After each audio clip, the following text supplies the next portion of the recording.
Welcome back, ladies and gentlemen. I would like to take the opportunity to acknowledge and appreciate the presence of Indonesian Ambassador to the United Arab Emirates, Your Excellency, Mr. Husin Bagis. Thank you very much for your continued support. Ladies and gentlemen, our final project showcase for Indonesia PPPDay is Transition to Net Zero, implementing ESG in airport sector infrastructure investment. To deliver on the three pillars of action: people, planet, prosperity, a transition towards renewable energies, a green recovery practice is required. This is also needed to enhance the opportunity to achieve net zero carbon targets. This session will explore how Indonesia's commitment to accelerate green and sustainable PPP projects implementation in transportation infrastructure sector, particularly airport. We will be heading to our moderator in Dubai, Ibu Tanti Hidayati, Deputy Director of Business Indonesia Infrastructure Guarantee Fund, IIGF. Bu Tanti. Yeah. Thank you, Aline. Good afternoon, distinguished ladies and gentlemen. Before we start, let me greet Bapak Husin Bagis as an Indonesian ambassador for United Arab Emirates. And then good afternoon also to panelists and discussant today. All participants both in this venue right now and also through online. Assalamualaikum warahmatullahi wabarakatuh. First of all, I would like to welcome you all to the project showcase session of Indonesia Public-Private Partnership or PPPDay 2022. In this session, we are going to have a comprehensive discussion on the ESG implementation in airport sector infrastructure investment. And before heading to main session, let me introduce you our speakers today. As panelists, we have Ms. Rizka Anandita Ramses, Vice President of Business Initiation of Indonesia Infrastruktur Guarantee Fund, IIGF, or in Indonesia is PT Penjaminan Infrastruktur Indonesia Persero. And as discussant, here with us now, Mr. Otto Ardianto from Indonesia Ministry of Transport. Good afternoon, Mr. Otto. And who joined online is Ms. Taufik Wahab from the Global Infrastructure Facility, GIF. Good afternoon, Taufik Wahab. And Ms. Wai Leng Leong, Managing Director and Head of Asia Pacific, CDPQ Infra. And the last is Mr. William Dux from the GoTrain Management Agency. Good afternoon, you all. Okay, this is because of this is the last session of all our activity today. So we have a short period of time. So we are going to start the discussion forum with presentation from the panelists. Okay, without further ado, ladies and gentlemen, as to start the discussion, let us hear the project overview that will be delivered by our panelists today. Ms. Rizka, the floor is yours, please. Good afternoon, ladies and gentlemen. And I would say good afternoon to Indonesia Ambassador of UAE, Bapak Husin. Thanks for staying with us today, Bapak, and also fellow panelists and distinguished guests. I would like to say Assalamualaikum warahmatullahi wabarakatuh. Waalaikumsalam. Thank you for the opportunity given to us to showcase the project, the last project of the day, which is from the transport sector, Singkawang Airport. And if I may ask for the slides to be presented. Okay. I would start with a little bit of overview of the project itself. The project for Singkawang Airport is located in the city of Singkawang in West Kalimantan. It's actually approximately 153 kilometers from the provincial capital of Pontianak City. Singkawang is known for its harmonious and diverse community consisting of three major culture known as Tidayu, or we call it Tionghoa, Dayak, and Melayu or Malay. So actually this is a melting pot right in the West Kalimantan area which has a lot of potential for the uniqueness and cultural and religious tourism for that specific area can offer to the market. And also, towards the spirit of becoming the tourism special economic zone, Singkawang City now has various investment opportunities, such as Industry 4.0, logistic, gas depot, aquaculture and agriculture, and also high-end residential area, which is actually plotted in their regional development plan. So once completed, this project, this airport project, will activate the economic growth and also help minimize travel time from Pontianak to Singkawang, because currently people usually go to Kalimantan, and to Pontianak to go to Singkawang, and then they have to go through a road, making sure that they arrive in Singkawang for about like approximately 3 to 4 hours ride to Singkawang. So this project, supported by Ministry of Finance, with the development of final business case and also the assistance for transaction, being assisted by IGF, which is us, a specialist entity established by Ministry of Finance to guarantee major project, not just PPP, but other types of projects as well, and also assist in PPP preparation and transaction, which is one of the project is Singkawang Airport. If we may go to the next slide, please. Okay, this is just a brief look out of the location for the project itself. The Singkawang project, Singkawang Airport is located nearly about 15 to 16 kilometers from the center of Singkawang. And it also has already a power plant in place there for the utilities, and also a water supply reservoir. Oh, sorry.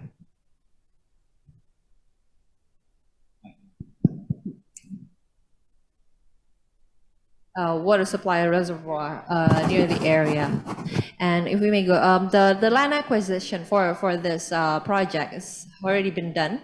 The resettlement action plan also already been done. So LARAP, we call it in Indonesia, is actually being done by the city of government of Singkawang itself, by way of grant from the people of Singkawang by the owners, and is now under the Ministry of Transportation, as it is granted to the state government by the city of Singkawang. So I know that that is one of the concerns for many projects in Indonesia regarding land acquisition. That's why for this project, specific project, with enormous support by the city of Singkawang and also the state government, the land acquisition has already been done before the project even began. Can we go to the next slide, please? So as you can see here, for the project itself, the project owner, with the support of the city government, but actually the project owner, because this is a state-owned project, so the GCA is the Director General of Civil Aviation in the Ministry of Transportation, Indonesia. It is a solicited PPP project, so it is initiated by the government. And the scope of work for this specific PPP partnership is DBFOMT, with user charge, with revenue from aeronautical and non-aeronautical revenue stream to be the potential for the investors. And the service area coverage would be the Singkawang City and its surrounding, which is known as Singbebas. We like abbreviation here in Indonesia, and it's actually Singbebas means Singkawang, Bengkayang, and also Sambas. These are three major industrial and also tourism areas in West Kalimantan. The contract period is 33 years, including 3 years of construction period. So there is, for this project, this specific project, The government is targeting the operational stages in 2023, which means with the potential government scope for early operation, the support from the government is needed. So that's why we have already pointed here some of the support the government would ensure the commitment to conduct operation 2023 includes construction of part of the airside, runway of 1,600 times 30 meters, and also including all supporting facilities by the government of Indonesia. And also the development of access road to and from airport by city government of Singkawang, and also development of supporting utilities by the city of Singkawang has also been prepared. So actually, this is a great business opportunities we see for the private sector investors, developers, airport operators, and also financiers, as I think this is one of the projects that the government is showing its commitment to support these types of project in Indonesia. So the project status right now, the final business case is being finalized by IGF, by us, assisting the Ministry of Transportation, and it will be finalized within this year as well. So we can go to the next slide, please. So this is the project layout and the scope of the GCA and PPP component. I don't want to bore you guys with all the details, but if you can see here, the green part, the blue parts are actually the government component or GCA component, which is prepared to be done by 2023. The end of 2023, all the blue parts would be done, and so operational for minimum for ATR 74 would be then provided. After that, we know that in parallel, the PPP is being the transaction for the PPP is being conducted as well, so in parallel. So that's why there will be time where the operational will be in the government side from 2023 throughout 2026. Given 3 years for the PPP to construct the first phase of this airport project. So I think that's the main thing about the layout and scope for the PPP and also GCA components in this project.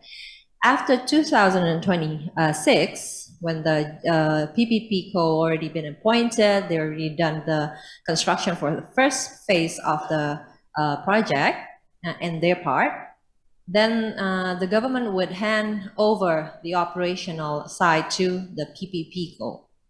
So by then, it would be 2,500 meters in runway length, and it would cater to about 800,000 passengers per annum, and with a terminal of about 1,200 square meters for the first phase. And this is actually done by an extensive traffic forecasting and also real demand survey with the supply and demand side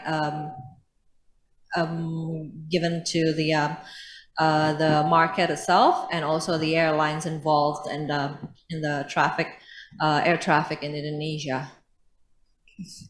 So I think we can go to the next slide. So this is the project cost structure, and please note that this is based on the draft FPC and will further be analyzed for the final business case. Because there are components by the government that would be taken into point in this finalized FBC. So the estimated total project cost would be about $170 million, and the financial feasibility, economic ERR, of 14%, with the debt to equity ratio of 70-30, and potential government support on the PPP side of the project, which is to continue on with the government part, is for government guarantee by us as well as IGF, and also viability gap funding by the Ministry of Finance. So we can see here that this project is being taken care of by a lot of stakeholders in Indonesia. Okay, next slide, please. So this is the project structure, and also its indicative timeline. If you can see here, sorry, I'm not wearing my glasses, so I need to see from here as well. But if you can see here, the GCA would have an agreement with the PPP company, who then will provide the equity and loan for the project as such. In PPP projects, other PPP projects. And then also we can see here that there will be a guarantee by IGF, potential guarantee by IGF on tariff, and also termination. That's the main reason, I mean, like the main risk that usually are guaranteed by us. And also there would be airport service users to then provide the revenues for the PPP code. Okay, this is the indicative timeline, which will be finalized in the final FBC, and because of the operational of 2023. So should there be any changes, we will definitely be contacting all the market for all these changes, because basically this project has already done the market sounding as well in the OBC stages. So we're going to do another market sounding to finalize before finalizing the FBC, to see the appetite of the market and see whether or not there are any inputs in order for the project to be more bankable and attractive. I think that's Thank you, now. Mr. Rizka. Sorry, I have to hold on that, for a minute. Thank you for the very clear information you shared to us just now. And before continuing your presentation, I see from your points, it is stated that Singkawang Airport is now being prepared as a PPP project. And in regards to that, Indonesian government plans to construct partial part of the airport airside and also landside to ensure operation by government at the end of 2023. In which this shows that the Indonesia Ministry of Transportation commits to support the completion and attractiveness of the project. So moving on to the next angle, let us hear from our first discussion today from Indonesia Ministry of Transportation, Mr. Otto Ardianto. Can you give us brief explanation, Pak, for confirming the plan, the latest update on budget preparation, and also progress on partial construction, and operating the airport by 2023, and for making it a brownfield project in time of the PPP company conduct the operation then? Please brief us the explanation, Pak Otto. Thank you, Bu Tanti. His Excellency, Ambassador, and distinguished speakers and also audience. First of all, on behalf of Ministry of Transport, I would like to say thanks to Ministry of Finance, to IGF, SMI to involve us in this PPP Day. I would like to start with emphasizing that it is the government responsibility to provide public transport infrastructures and services. This is on MOT side. This is responsible on MOT side to improve the connectivity among the region in Indonesia and also increase the mobility of the people. Serving 270 million population across the 70,000 islands, government of Indonesia facing a challenging budget.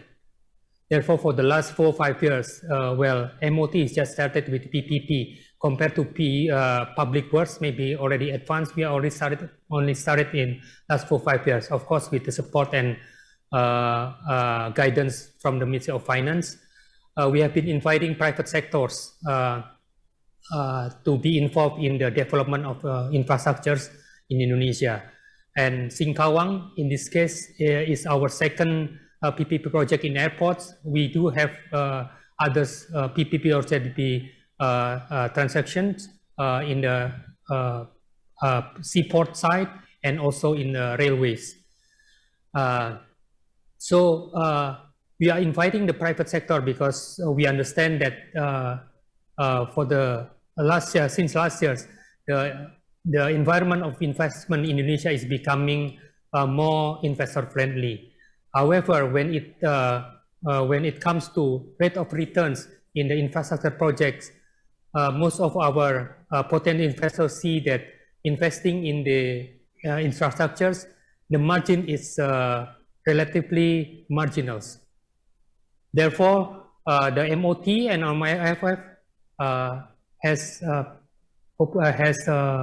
regulation in place to give support, providing support to the private sectors in terms of fiscal support and non-fiscal support, so that the project is more feasible, financially viable. So again, we do have the support for this project. For Singkawang project, as Bu Rizka already mentioned, that's actually the IRR 40% is already because of the support for fiscal support from the governments.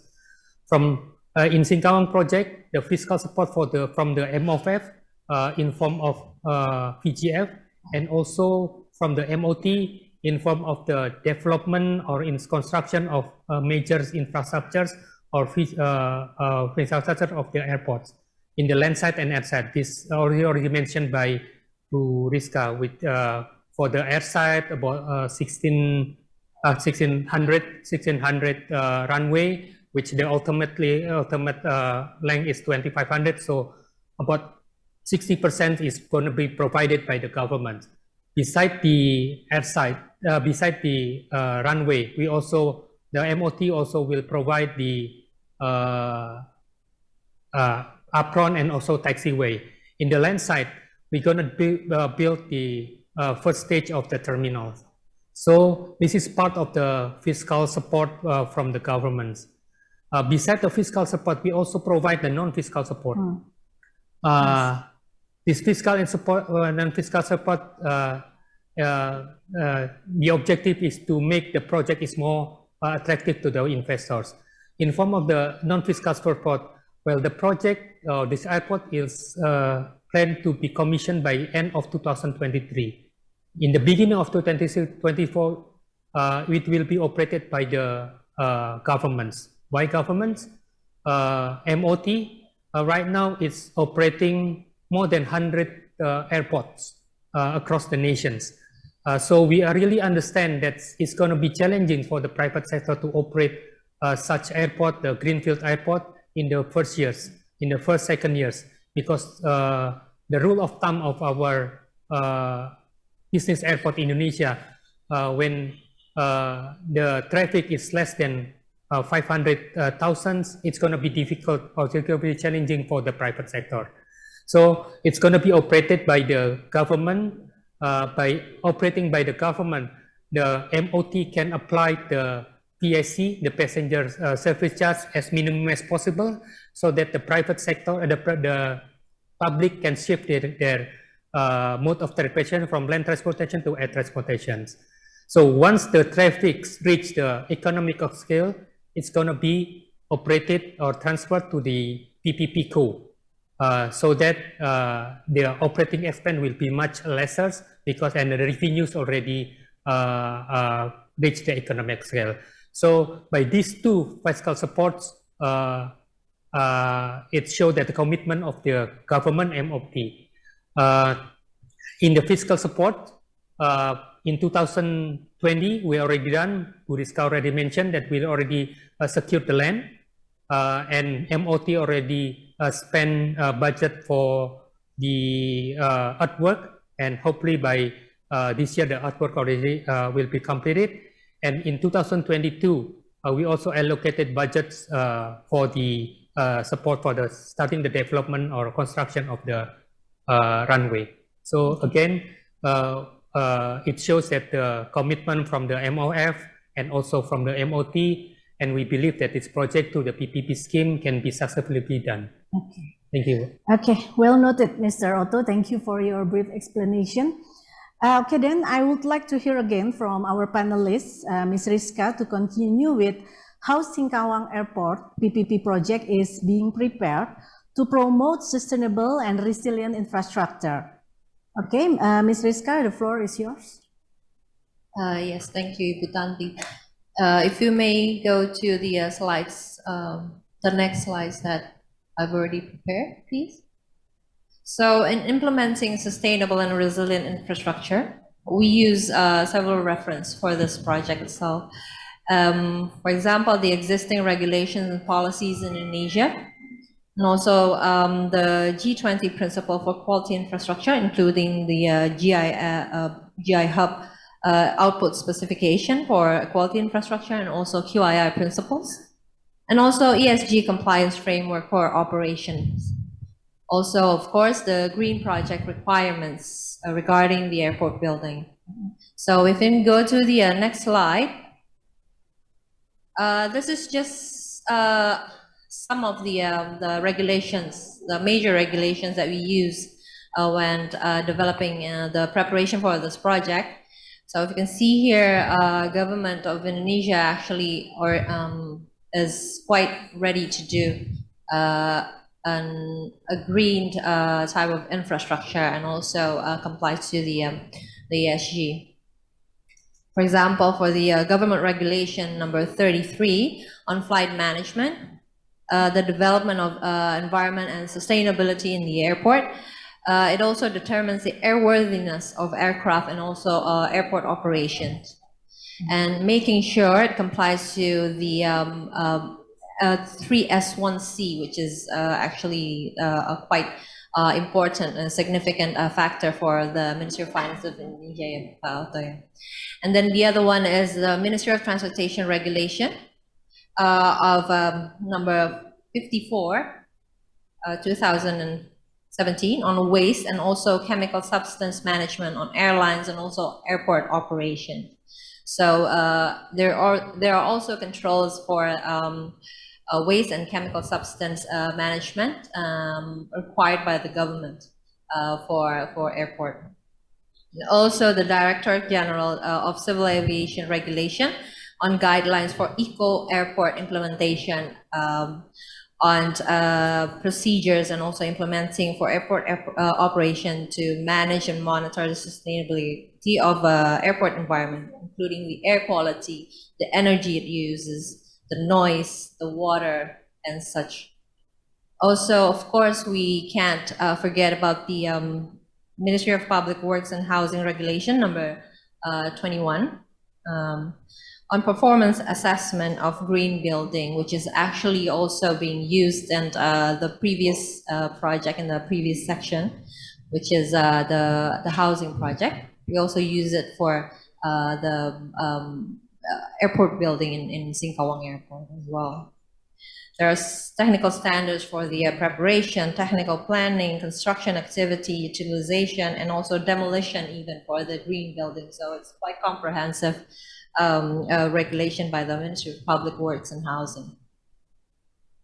And moving on from that, we also look at the Global Infra Hub project requirements to be prepared as the output specification for this project as well. So we know that the G20 focuses on quality infrastructure. So it actually emphasizes on operation to be done in such way that the project would be sustainable in the future, not just in the preparation stages, but also in the operational and also in monitoring and in maintenance phase. So that's why project requirements determined in the FBC studies will be set out as output specification for the transaction of this specific project.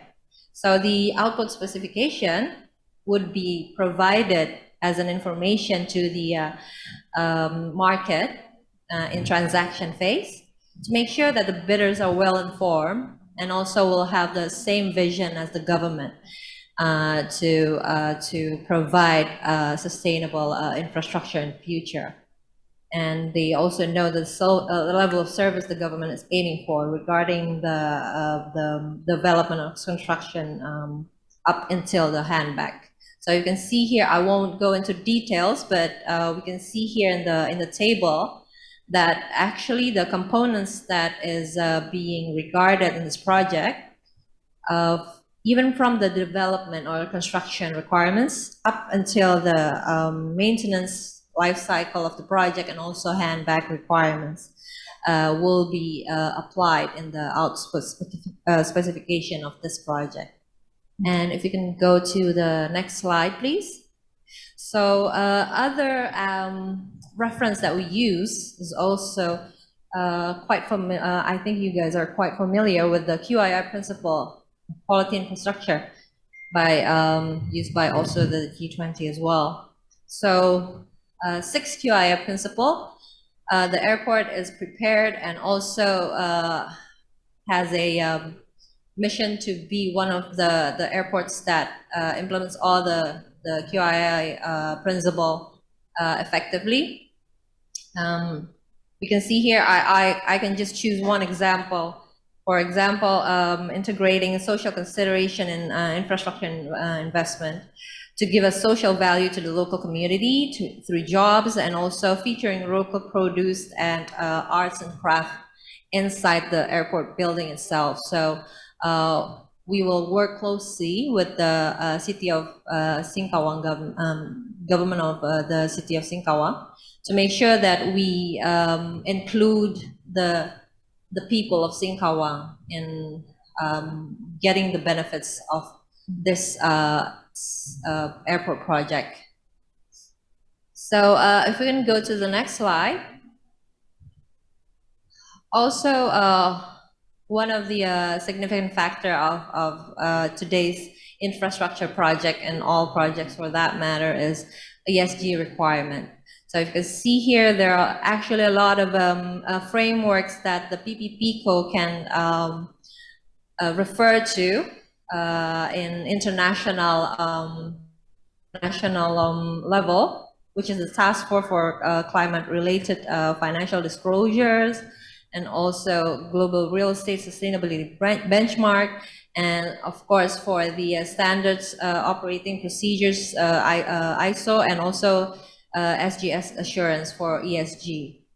So for ESG itself, the key consideration would include source of power, utilities that it used for the environment itself, and also for example, we're trying to achieve a green plotting ratio to measure the amount of planting that can be put back on the land site after the clearing during the site preparation. So meaning we don't destroy the, we minimize destroying the nature as much as possible. And also for social value, as I mentioned before, we're gonna make sure that the local residents and people are involved in the project. And also for governance, it would be written in the commitment even before a signed contract by the government and the PPPCo to ensure governance of the project itself. Okay, thank you, Ms. Rizka. Hold on to that, yeah. So of what you had already said, I would like to ask Ms. Taufik Wahab. Ms. Taufikwa, I have several questions about this. Firstly is how efficient it is to ensure sustainability and resilience of a project from early stages such as preparation. And secondly, are there any examples of successful implementation of G20 principles for quality infrastructure, which can be shared to us? And the third is, how do you think regulation can be made to ensure a balanced project which comply aspect of sustainable and resilient quality infrastructure but on a level that is still attractive to the investors and financiers, especially in regards to the implementation of ESG and QII principle. Okay, Ms. Taufikwa, your time, please. Thank you very much, and good afternoon, everybody. I'm Taufika Haq of the Global Infrastructure Facility, which is housed within the World Bank, and we specialize in working with emerging market government clients and MDB partners in preparing bankable infrastructure projects. So infrastructure projects which will be able to attract commercial financing, PPPs, as well as working with state-owned enterprises, helping them raise funding. I'm sorry, are you hearing me? Yes, Taufikwa. Okay. But you can speak louder if you don't mind. You can speak louder. Sure, I will speak louder. So to your three questions, I think maybe if you allow me to mix them up a bit, I think the previous speaker, Ms. Rizka Ramzis, mentioned, just summarize what are the 6 QII principles, and where these have really taken a center stage with Japan promoting them. I think from an MDB perspective, these 6 principles have always been at the core of when we look at preparing projects. And in answer to your last question, which is, can we balance ESG requirements, QII requirements, and still meet investors' appetite? I think actually savvy investors and sound investors are looking at, especially in this infrastructure space, when we're looking at an airport, we're talking about a life anywhere between 30 to 50 runways can run, when they are well maintained, can be used for 80 years. These are very long-term investments. And the principles of QII is that you make the necessary studies and you make the necessary investments to ensure that your infrastructure projects will stand the test of time, of energy, of environmental changes, and of course will be in harmony not just with the environment but with the people, so social considerations, as well as being affordable, sustainable from a government's perspective, because you do want to ensure the longevity and the use of this asset for the long term. So investing in, and there are examples, unfortunately, we're talking about transport, we're talking about airports. There are quite a few examples of runways that get flooded, cannot be used, cracks that happen, airports. There are even examples of airports that are not used, and there is a very famous example in this region. So for us, from a multilateral development bank perspective, QII or ESG, those are really core to looking at an asset, not just in terms of its commercial. I mean, we don't only look at the design of an airport, but when we are looking at the design of the airport, we're looking at what ways to make that asset sustainable. And since we are talking about airports, I think there are a couple of ways, right? What are the energy sources? Renewable energy, if they can be used. In India has a great example of the Cochin airport, which is using 100% of renewable energy. Building the terminals, or using energy efficiency, reducing cost of energy and usage of energy. Looking at storage facilities, optimizing the layout inside the airport, but also outside the airport, can have significant impact on reductions of emissions by reducing the movements of aircraft. Access to the airport through public transportation, significant impact. I think Heathrow did a recent study that despite all of the public transportation connections at Heathrow, 33% of emissions at Heathrow can be reduced by creating better mass transit solutions.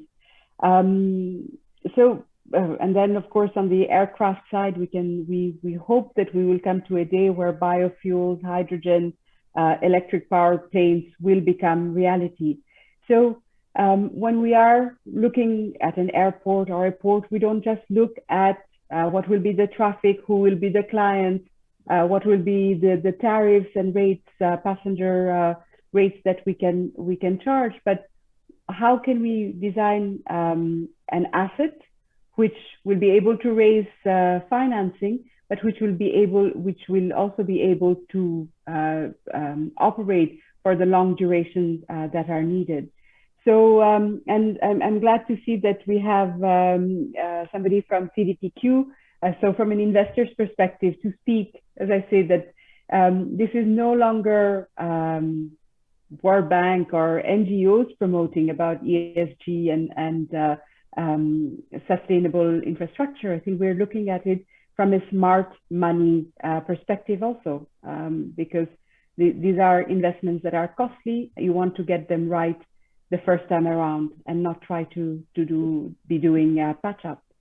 So in terms of some of the work that we are supporting, and I listened to the previous session also on the water project, we are looking at creating, we at the GIF Global Infrastructure Facility are part of this initiative called the Fast Infra Initiative. So it's the finance to accelerate to a sustainable transition. And under that Fast Infra Initiative, we have been spearheading together with Macquarie and HSBC the creation of a sustainable infrastructure label. And by that, what do we mean?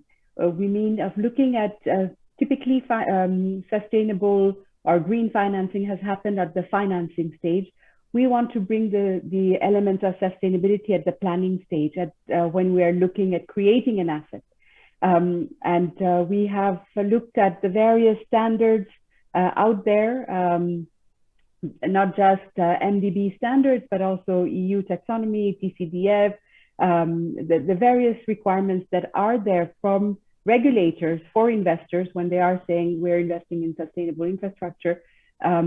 We have looked across those and tried to bring some coherence and consistency of creating this label with a framework that starts off with the IFC's performance standards as a baseline, which, and if you're familiar with IFC performance standards, a lot of it has been picked up in the QII principles, QII principles 2, 3, 5, talk about IFC, and 4 also talk about those principles. So we have used the baseline of existing IFC performance standards. We have added on some additional features, including resilience and adaptation, which are elements that we can no longer afford to ignore.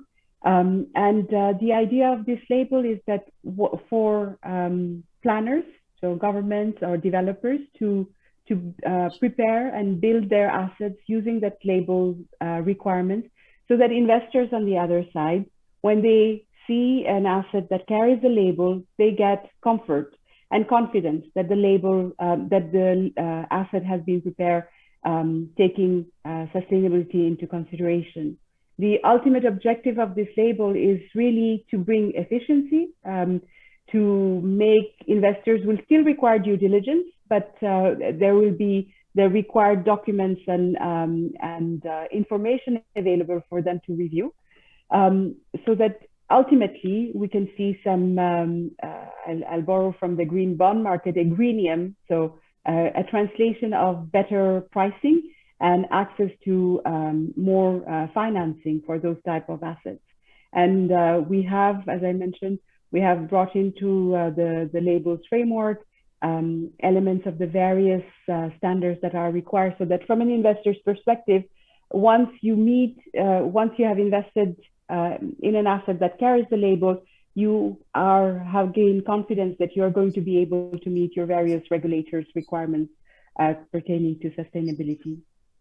So that's something that we have launched at COP26. We are in the process of testing the label, and we are very looking forward to setting up a secretariat which will really be rolling out the label and working with both on the supply side of the asset, so with government clients, with developers in getting the label out, as well as on the pool side, so from investors.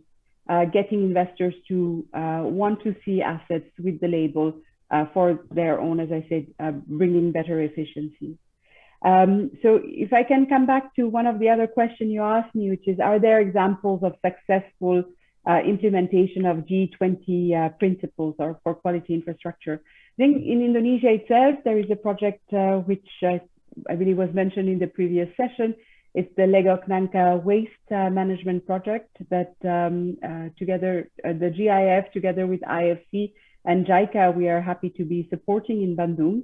And in the preparation of that project, we have been looking at it with the QII lens, which again, I was mentioning earlier, is very similar to the IFC ESG lens. So that's one project that we will be hopefully seeing the tendering by the end of this calendar year. And I know that investors are looking forward to this opportunity. And then other examples, there are quite a few. Just last week, there was the, in a very different region, in Uzbekistan, we just closed on a 1.2 gigawatt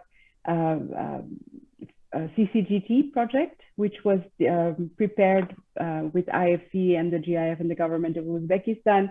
It has just been tendered and has been taken, a winner has been announced. It's EDF with Sojit, and that project has been prepared again with QII principles in mind, and has yielded a tariff which is very competitive. And the project itself is really critical to provide the base load that is needed in Uzbekistan, which is ramping up, which is bringing in over 8 gigawatts of solar power into the system. So that's a project we are very proud to have supported. I have many more examples, but I'm mindful of time. So I will stop here and happy to re-engage. Thank you. Okay. Thank you, Ms. Taufik Wahab, for your very clear information. Yeah. Okay, back to Ms. Rizka again to continue with the last two reference. Please, Ms. Rizka. Okay, thank you, Ibu Tanti. If you can go to the next slide, as Taufika mentioned before, that airport is actually pretty complicated regarding all the sustainable and resilient aspect that is that needs to be considered in that project. But we also see that one of the things that is quite comprehensive in Indonesia is the requirement for a green building with the Ministry of Public Works and Housing has its regulation on. And if you can see here, we know that the PPP project should comply to the local Green Building Council of Indonesia aspects, which is actually quite similar to the US rating criteria of LEED. And for some of the projects that already been done in Indonesia, it is actually quite implementable for an airport building to be to comply to these criteria in their building.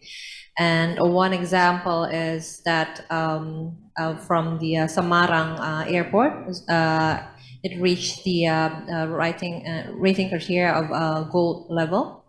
We know that this actually will affect some of the costs the PPPCO needs to cover in the CapEx, but as already mentioned before in the previous session in water, the impact to the CapEx burdened by the PPPCO is not really that major, not even close to 1% of the whole CapEx, but ultimately it would provide them with greater control in the expenditure for the operation stages and maintenance stages.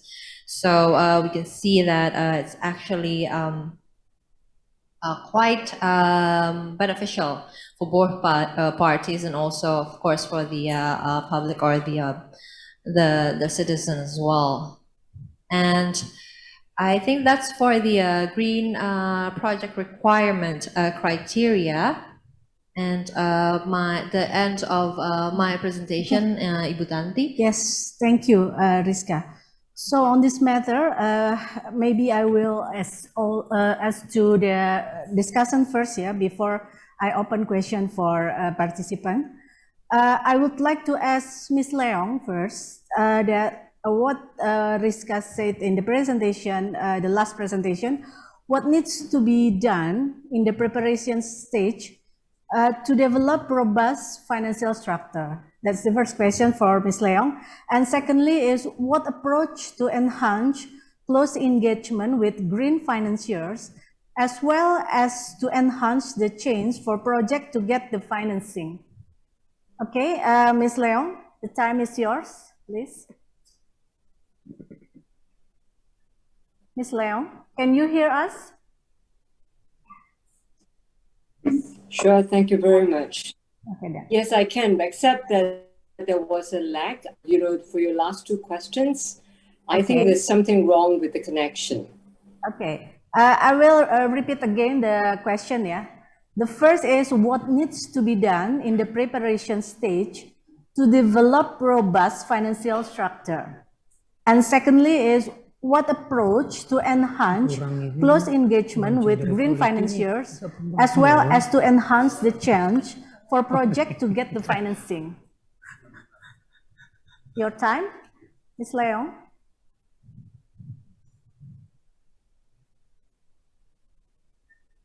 Okay then.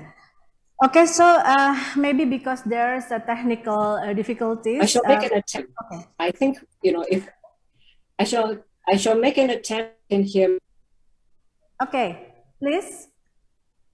I think you're asking, I think first and foremost, I must clarify. I think Indonesia is an absolutely interesting market for CDPQ, but we're still relatively new for this market, so we're learning. And, we've always wanted, to work with the the MDBs, because I see the MDBs as being very experienced, particularly in the developing markets and frontier markets. So that's first and foremost. Secondly, the way CDPQ looks at investment, whether it's in infrastructure or any other of our asset classes, we try our utmost to balance returns as well as ESG. So it's never one over the other. So that is critical. So all of the returns, it's basically against, a risk reward that we look at. And a lot of it has got to do with the contractual agreement, the certainty of the cash flow, as an example. So those are very critical factors which tend to differ, project to project.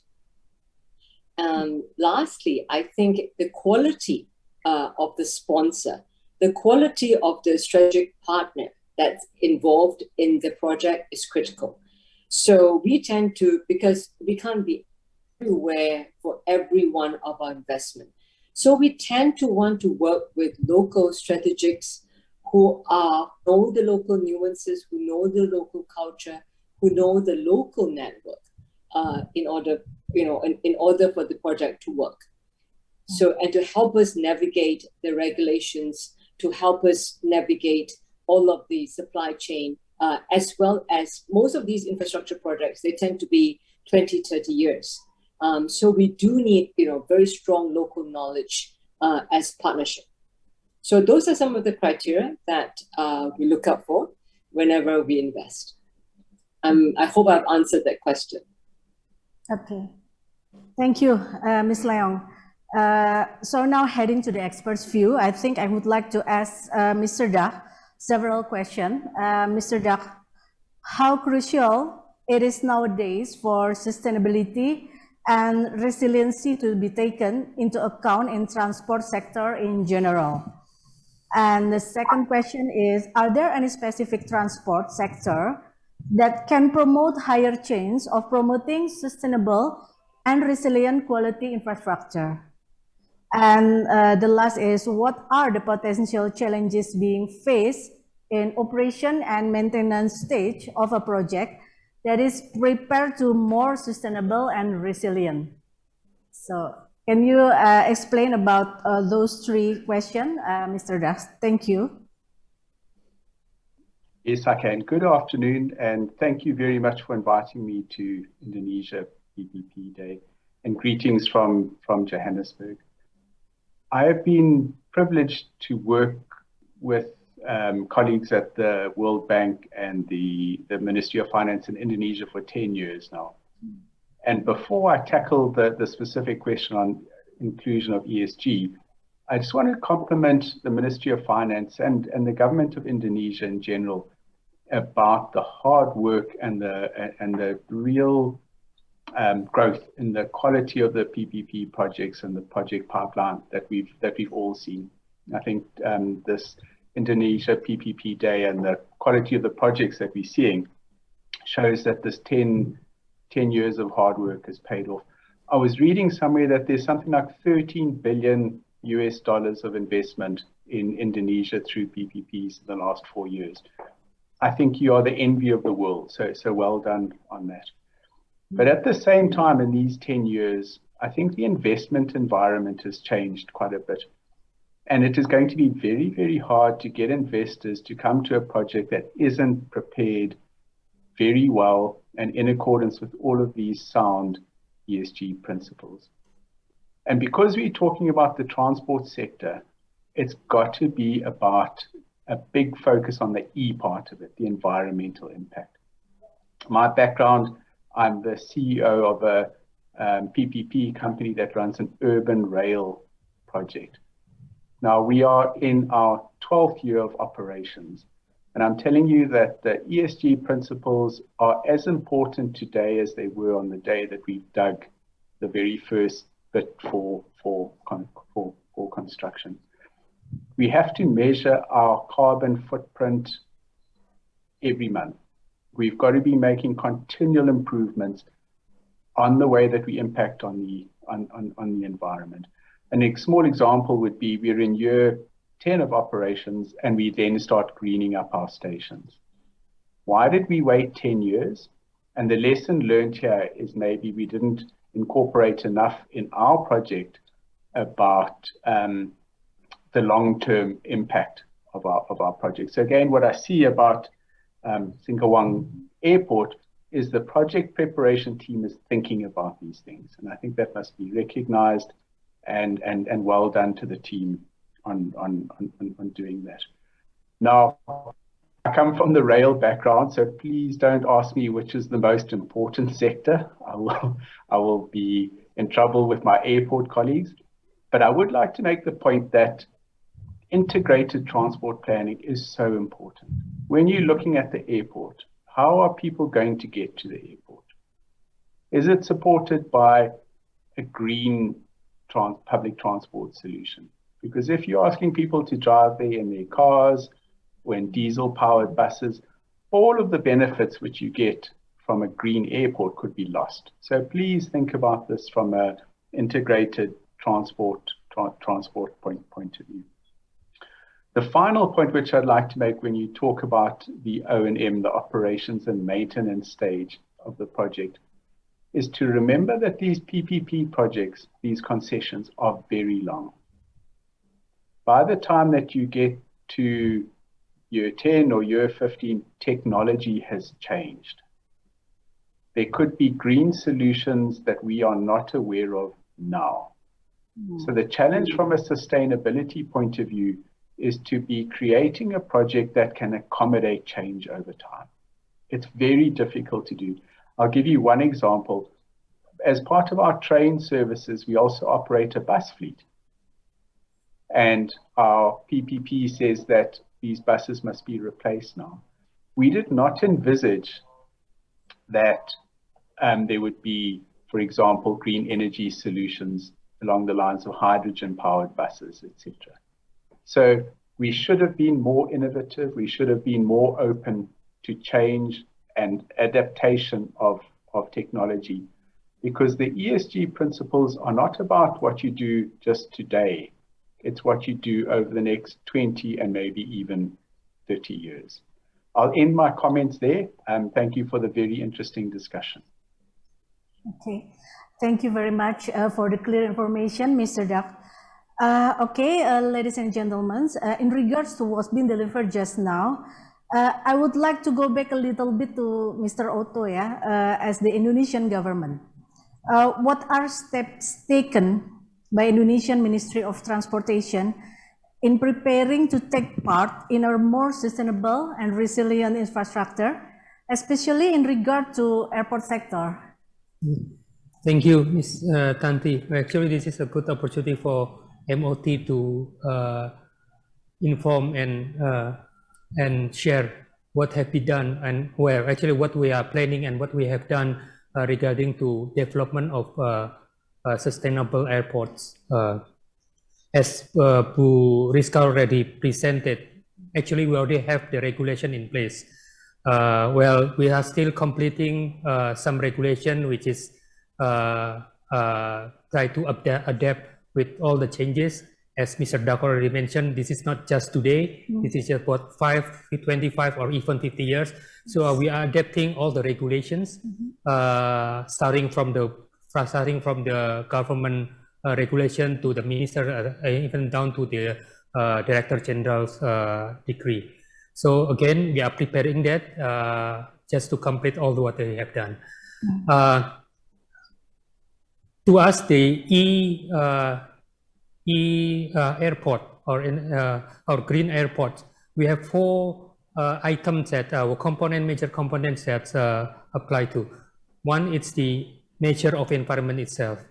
It includes the air, how we can conserve the air, land, and also waters. And to give an example, maybe this is not just applied to Singkawang, because Singkawang is still in the planning stage. What we have done, for example, what we have done in Banyuwangi airports. Banyuwangi airport, it's already in operations.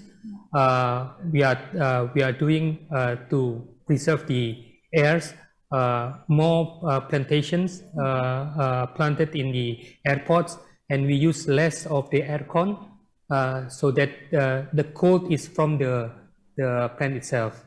So this is an example of the first component of the how we conserve the natures. Second is about the new and renewable energy. We do understand that now we are all airports are rely on the to get the power from the power producers. Yes. But now the government is trying to encourage the the airports to also produce their own energy. Of course, the new and renewable energy. For example, this is in the still, well, it's not in the plan that this is about, will be implemented in the Bali International Airport, in the Ngurah Rai Airport. You know that is just close to the airport, Bali Airport, there's a seaport, which has a facility of LNG facility, the storage and regasification facility. At that time, the government insists that the Bali should have more greener energy, so they replace the diesel fuel power plant to the gas to LNG fuel power plants. In relate to the airports, because it's very close by, you know that in the regasification process of LNG, there is a there is a cold excess produced by the LNG regasification. So we are planning to transfer this cold excess to the airport, so that the aircon used in the airport is not from the powers, but from the excess of cold from the regasification. So this is the examples of the second element of the try to use new and renewable energy. The third element is well, it's related to the second and first and second is we are trying to reduce, reuse, and recycles. Just to explain that, just the two examples that I mentioned earlier, this is all the concept that we are trying to do. The last is about the socials, how we empower the locals. And this is what we have done in a PPP project in Labuan Bajo, because in the commitment between the GCA and the PPP Co, we put there a clause that PPP Co must empower the locals by using their manpower, the locals, and also to involve them in the business side, in the commercial area. So there's a certain percentage that has to be complied with the PPPO to involve the commercial area, to give it to the locals. Of course, the PPPO have responsibility also to train them so that they have a certain standard, because this is an airport for tourism. So again, these four elements, we are trying to do more in the airports will be developed, and also the airports already in operations. Okay, thank you, Pak Otto. It's very interesting, yeah. So move on to Ms. Rizka. What do you think will be the challenges in the policies implementation in this specific project and airport sector generally in Indonesia? So we already heard from Pak Otto, but what do you think?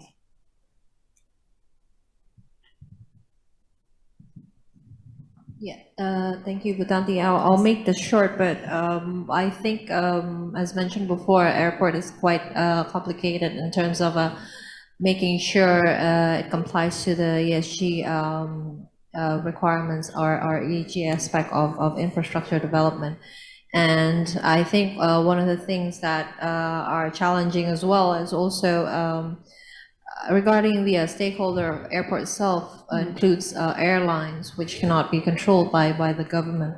Types of fleets that is being used in Indonesia are mostly not the most efficient one, but there are things that the government cannot control that much. And also, they are not also in control in the sources of utility of the power and water, as well as Pak Otto mentioned before. That's why I think the government has already taken to measures how to control that, with trying to enforce or support the airport operators with policies regarding renewable energy use, and being a more independent airport, which can make and use their own energy, and also water. I think that's one of the things that airport can also use in terms of conserving or offsetting some of the footprints that are created by the specific sector. So also extending that, the control of operational activities, those are terms of the operational activities done in the airport, but also extending that to other aspects that the government can also control. For example, the use of a more environmentally friendly logistic means to support the operation of the airport itself. For example, for the fuel trucks would then be provided by trucks who are more environmental friendly, with biofuel, for example, or maybe the development of the surrounding location to consider sustainability, and also green businesses to be involved in the development of the surrounding areas of the airport. Because one of the things that why Singkawang is quite committed to this project as well, as the city government, they have plans to develop the surrounding areas to make sure that it attracts more market in the business side and also tourist side, making sure that the airport itself, the city itself has what we call a pull factor for the market to visit and do business in. Okay. I think those are the things that the government can focus on and try to not eliminate, but try to reduce all the challenges in the airport sector. Okay. Okay, thank you very much. All right, ladies and gentlemen, we've been hearing the interesting views from our panelists and discussion. And so next, we are going to have the Q&A session. And I already have a question from the online participant right now. This is from Amina, and the question is addressed to Mr. William Dah. The question is, we currently facing a pandemic situation where demand for travel is decreasing in a significant manner. So how can GCA structure the project so that it can get financing from investor? Okay, Mr. Da, maybe you can answer those questions. Thank you. Thank you.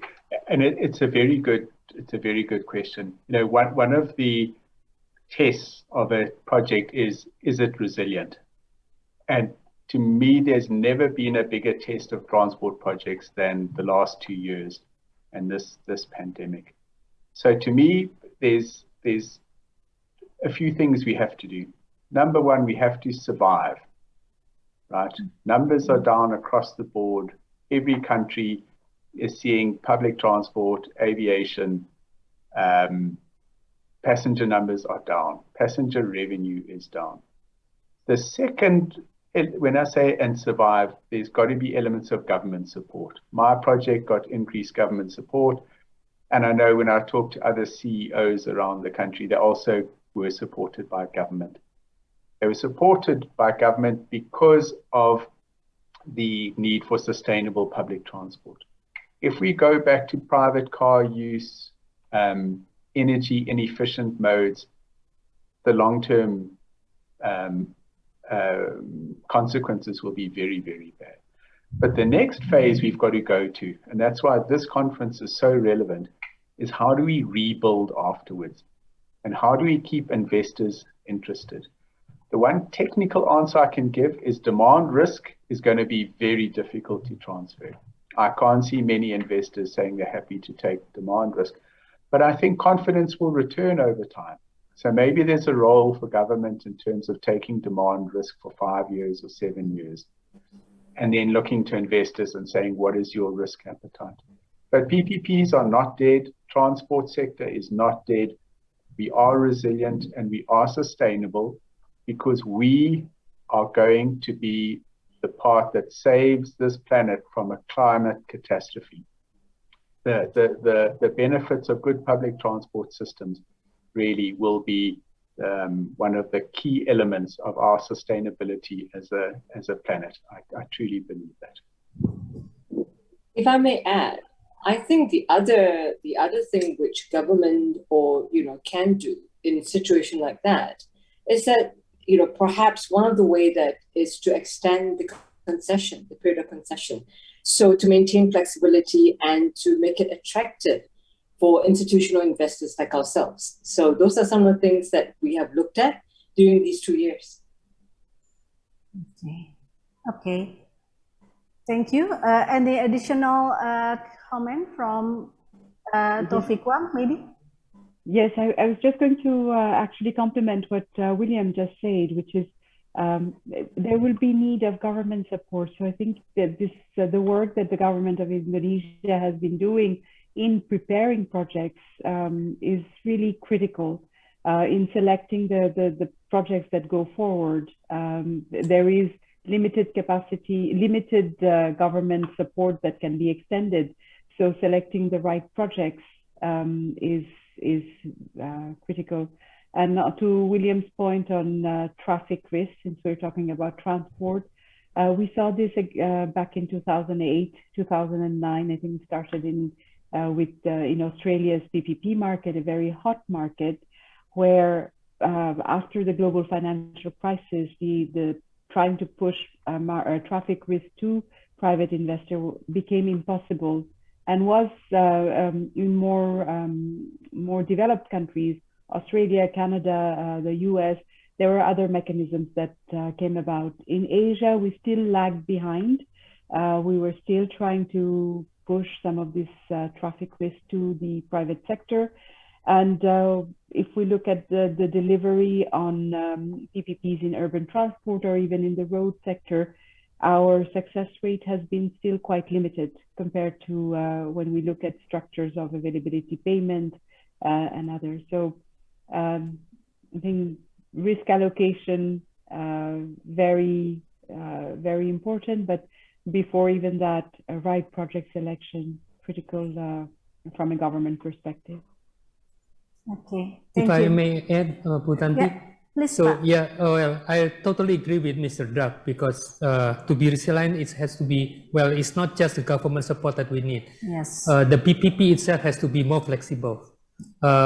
This is happening to all airports in the world, right? Well, we are now we are doing study. This is to prepare for, well, we don't hope, we're not hoping for others pandemic to happen, but we have to be prepared. Let's say if the demand risk, this is part of the government support, if demand risk during the pandemic temporary transfer to the governments, maybe the scheme can be a bit changed to what do you call KSO? What is KSO in Indonesia? Operational contract. So the PPP code during the crisis or during the pandemic, well, it's like automatic shifting to the operation contract. So the demand risk during that is burdened by the governments. When it pick up and the traffic reach to the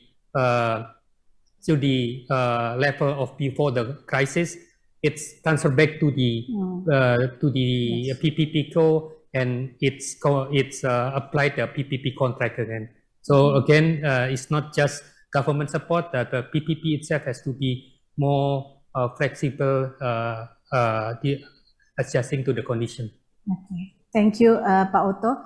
Yes, Amina, hopefully that can answer your question. Yeah, there are another question from internet from Abindaru. Yeah, Abindaru. I think this is addressed to Pak Otto. So the question is, it is an interesting project for Singkawang Airport as part of PPP project in Indonesia. However,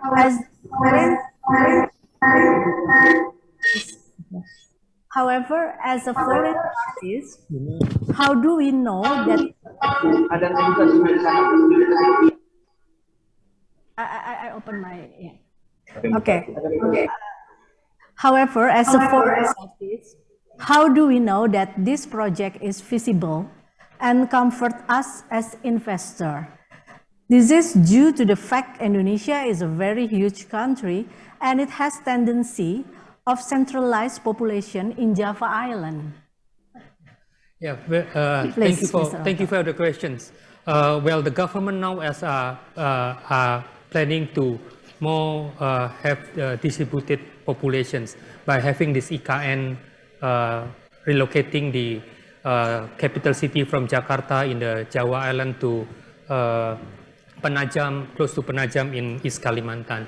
This is part of the, but if the question from this is from Abindaru. From Abinda, how to convince the investors that this is a feasible project. As I mentioned earlier, we understand that airports, greenfield, particularly greenfield airport, is very challenging. That's why in the beginning of the project, besides all the fiscal support provided either by MOF or by MOT, the governments, in this case MOT, will support in terms of non-fiscal support. The operations will be initially taken by the governments. Yes. So when it reaches to the scale of economic, it will be transferred to the PPP co. So this is one of the support that the government can provide. Others, like, of course, the government will review the traffic or the route management surrounding the airport. In this case, in Singkawang, there is a Pontianak, and others airport in Kalimantan. We try to optimize, and hopefully this beneficiary to the traffic of Singkawang. So this is others that the government's involvement to make sure that the demand will reach what the expectation from the investors. Okay. Thank you for the answer, Pak Otto. Hopefully it will answer the question of Abindaru. Yeah. Thank you for the question. So, distinguished ladies and gentlemen, through all the discussion, I would like to deliver some highlights from our panelists and discussion. Number one, there are several approaches regarding sustainable and resilient quality infrastructure that can be used as guidance in preparing the project. Second, Indonesia is committed to promote sustainable and resilient quality infrastructure throughout its ministry. In this particular case, Ministry of Finance by facilitating the preparation and Ministry of Transportation by regulating the implementation in its sector. Thirdly, despite challenges in terms of controlling some aspects of the airport sector as a whole, there are still some parts that can be focused on to ensure the best possible way of preparing the project as a sustainable and resilient project. And the last is sustainable and resilient projects are the future and will need a holistic approach to ensure its progress by all stakeholders involved, be it the government, policymakers, investors, financiers, infrastructure experts, advisor, etc. So, okay, everyone, now we are arriving at the end of discussion today. But before I close the discussion, I would like to give time for the closing remarks from our panelists and discussion. Each person can give the closing remarks for 1 minute because we have a short period of time. So we will start from the panelists. Ms. Rizka, please. Thank you, Butanti. 1 minute is quite long for me, so I'll make this short. But as you mentioned before, Indonesian government is committed to ensure the mission towards net zero carbon. And it's shown that this project that it can be implemented in various aspects of development sectors as well, including the transport sector. So from this project, there are ways for all of the sectors in the infrastructure development to contribute the set goal of net zero carbon that is being reached by the government and also globally.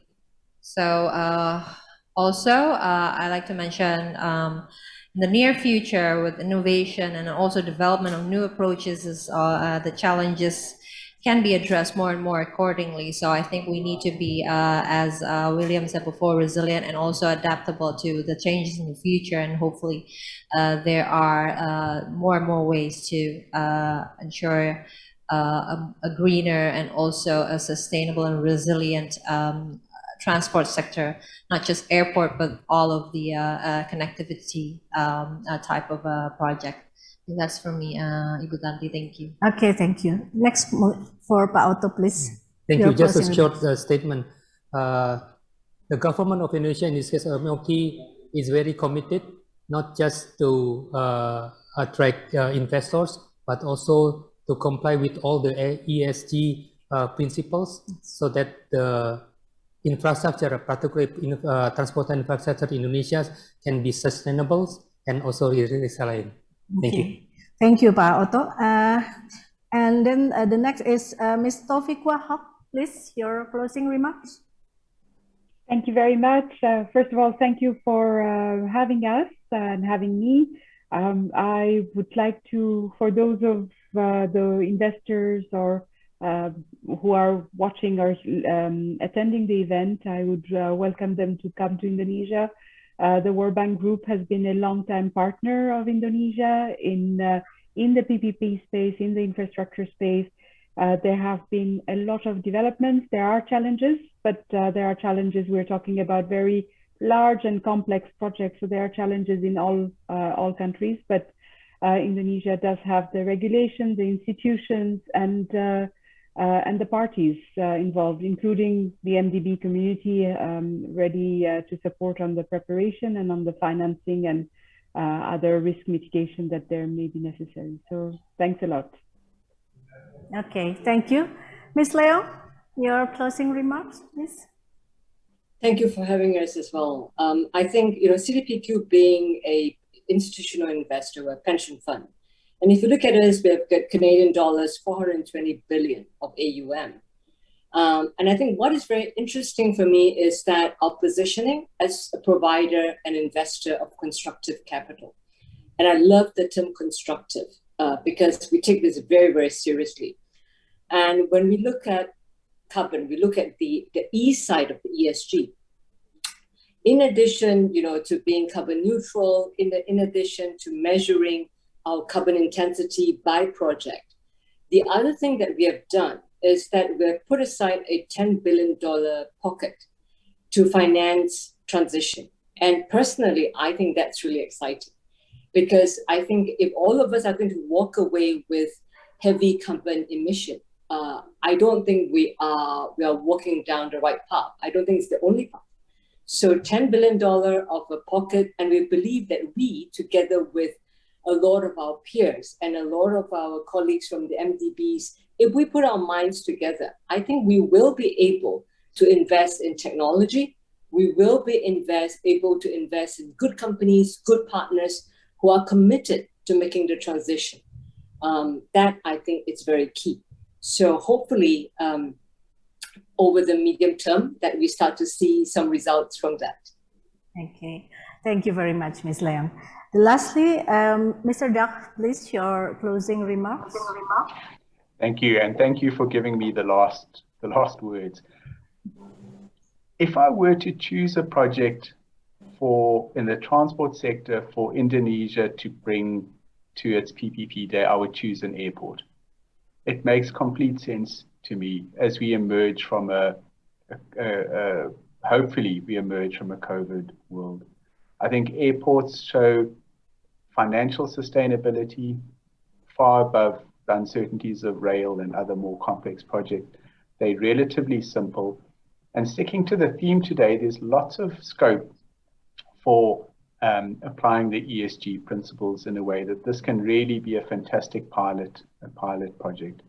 So well done to the team who prepared this project. Thank you for including me in the panel. And I really look forward to getting some good news when this goes out to market eventually. Thank you very much. Okay, thank you. So I would like to once again thank the panelists and all discussants for the very interesting and enlightening session today, and to all audience for your active participation. Hopefully the discussion will be beneficial for all of us, and thank you for your kind attention, and let's give our big applause for our panelists and discussants. Assalamualaikum warahmatullahi wabarakatuh. I return the floor to MC. Please, Aline. Waalaikumsalam warahmatullahi wabarakatuh. Thank you very much, our moderator Tanti Hidayati, for the fruitful and engaging discussion. Ladies and gentlemen, we have come to the end of the two-day event of Indonesia Public-Private Partnership Day. This is the two-day event of Indonesia PPPDay 2021. We strongly hope that with the two-day event of Indonesia PPPDay, many insightful inputs and understandings can support Indonesia PPP scheme better ahead. We would like to thank all the invited guests and officials involved today. May we all have a pleasant day, stay healthy, and good news. See you.